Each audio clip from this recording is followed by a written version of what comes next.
Question: what is more American than pizza? Well, I can think of a lot of things, but that's not the point.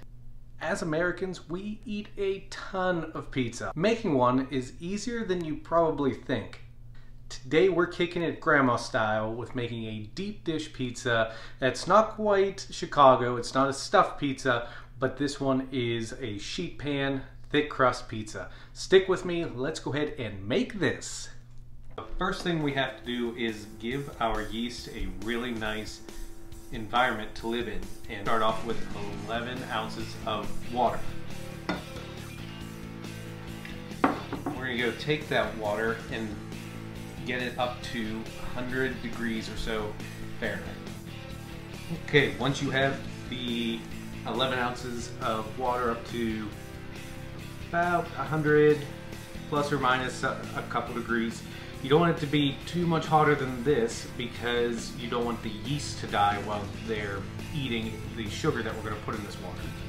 To add 2 1/4 teaspoons of active dry yeast, and if you don't have a jar like this, you can use the packet, and in the each packet is about 2 1/4 teaspoons. To the yeast, we're going to add 1 teaspoon of sugar. And the sugar is going to be the food for the yeast to eat and really get going. And so we made a perfect environment for the yeast to start to eat the sugar and get really happy before we put it into the rest of our dough mixture. Once the yeast is active, you're going to see some foam at the top of the water that we had going. So this is about 5 or 10 minutes later. This looks active, ready to go, so we're going to start putting together the dough.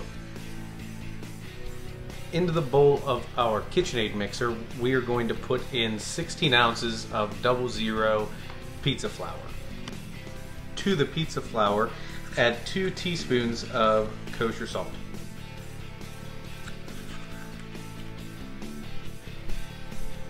Make sure you have your dough hook on, and I just want to mix in the salt a little bit because yeast and salt do not like each other. Then I'm going to pour in our yeasty water that we made and turn it on again until it starts to come together.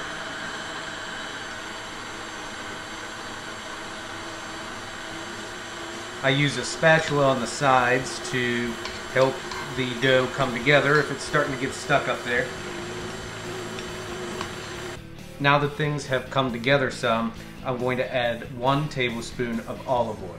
You want to make sure that you wait to add the olive oil, because if you add it too soon, then it's not going to allow the crust to be as fluffy as it should, because the fat are going to encapsulate the gluten and not allow that to form. We want a little bit of gluten, but not much.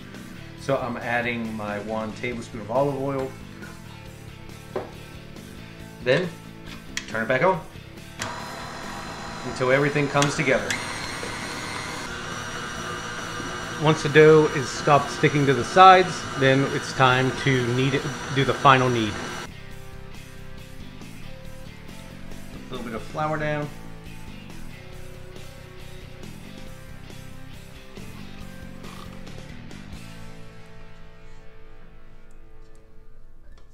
It is a fairly sticky dough. We just want to keep moving it around and kneading it.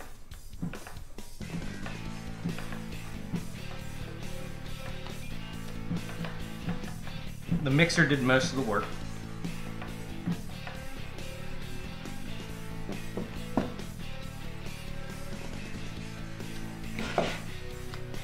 Once your dough is in a shaggy ball, pop it in a bowl where it's going to sit covered. I'm going to spray the top, and it's going to sit covered for an hour or 2, or however. I'm going to let it sit overnight. Make sure you put it into the fridge so that way the yeast don't eat too quickly. Alright, so now that we're waiting for our pizza dough to rest for a little while, we need to turn our attention to the sauce. And for this, I'm using the food processor attachment on the Ninja blender. So we first need to add in our San Marzano tomatoes.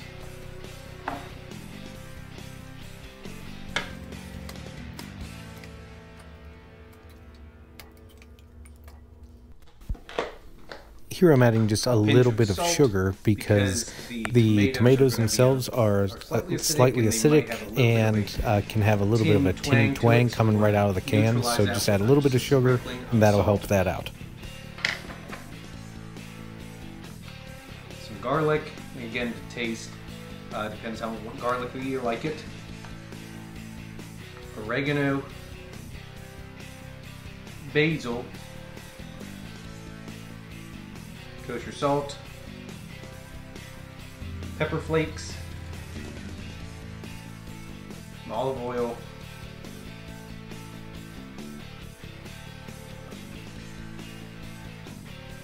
a little bit of wine.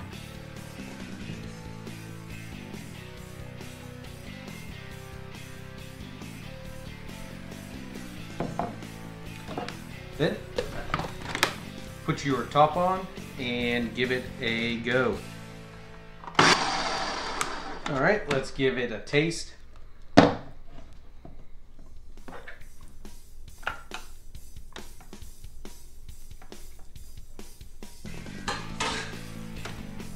Good to go.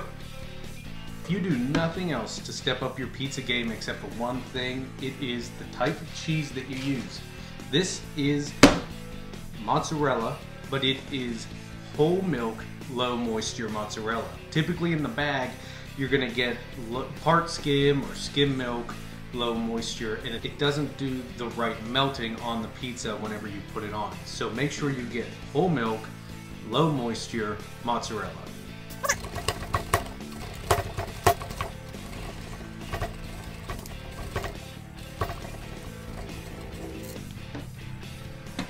Of course, you gotta try it, make sure it's safe. Good to go. Now that your dough has been rising for a little while, let's go ahead and take a peek. Looks good. We're gonna lay that out onto the pan here. But first we need to oil the pan, and this stuff is out of control. The garlic flavored olive oil from Trader Joe's, highly recommended, especially for these sheet pan pizzas. It turns out absolutely phenomenal. Put a decent amount down.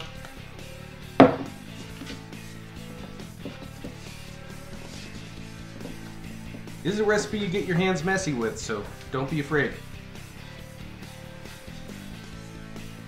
Get up on the sides. We're gonna get that crispiness on the sides.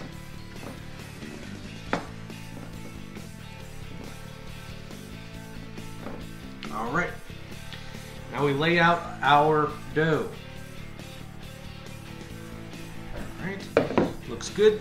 And now I'm just gonna take my hands and gently press it into the sides.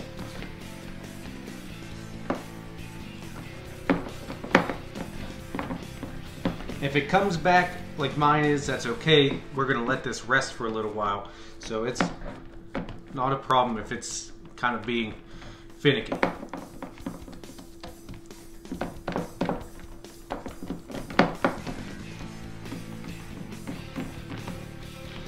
Olive oil there.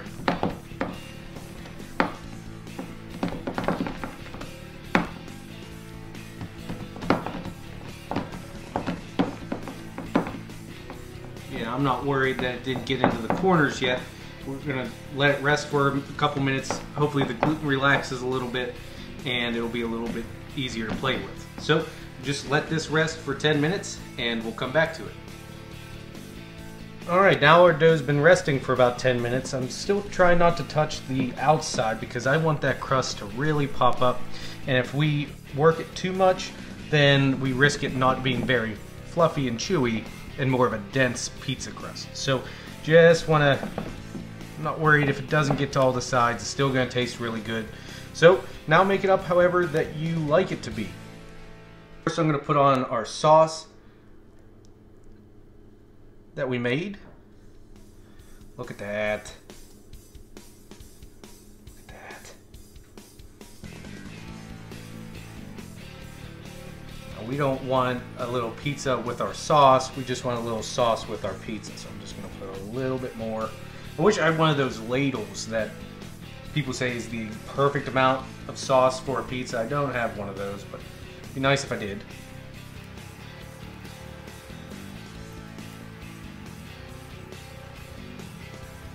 Or cheese. And we don't want too much. But I personally do like a little bit of a cheesy pizza. Spread a little bit of that around. Now pepperoni, and I don't have very much pepperoni because the last time I guess I went a little too hard on it, so spread it out. And then I had some onions, and I'm sorry that I had these already chopped up. If you want to learn how to slice an onion, then I will have a link in the corner to one of my previous videos. Banana peppers and black olives. Megan likes more of a supreme pizza. If I had some green peppers, I'd put that on. These mushrooms I had cut up as well, so might as well put those on. Pizza's a good meal to kind of get everything out of your fridge. We're gonna put this into our 450 degree oven, and it takes about 10 to 15 minutes to cook, but we just want to wait till everything's golden brown, puffed up, and looks really great. So,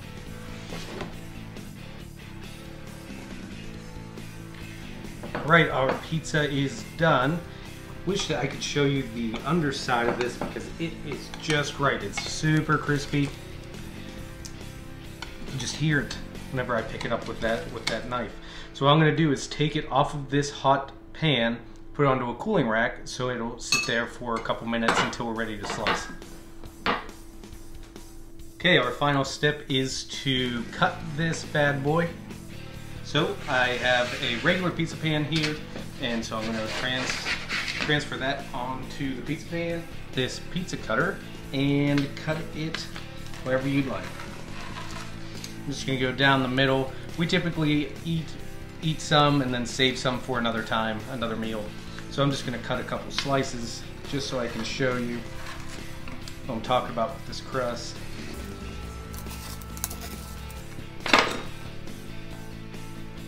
See that? It's exactly what we're looking for with this. It's perfect, and I know I'm going to burn the roof of my mouth.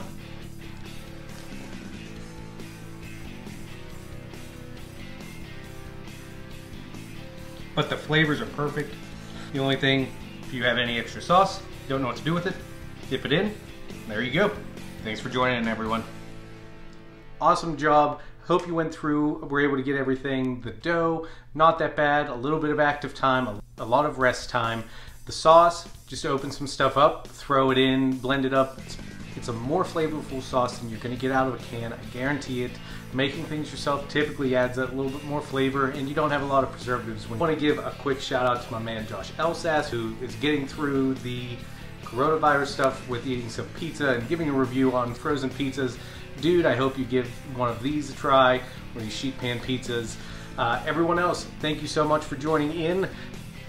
If you want to follow along on social media, you could follow me at Food Brew Barbecue, or on Instagram. It's a little strange, it's different. It's at tskidmore49. If you want to leave a recipe request, I'll do my best to try to accommodate that and make it on one of the upcoming shows at foodbrewbbq@gmail.com, or see all the recipes written out at www.foodbrewbbq.weebly.com. So thanks again for joining in, and I look forward to cooking with you next time.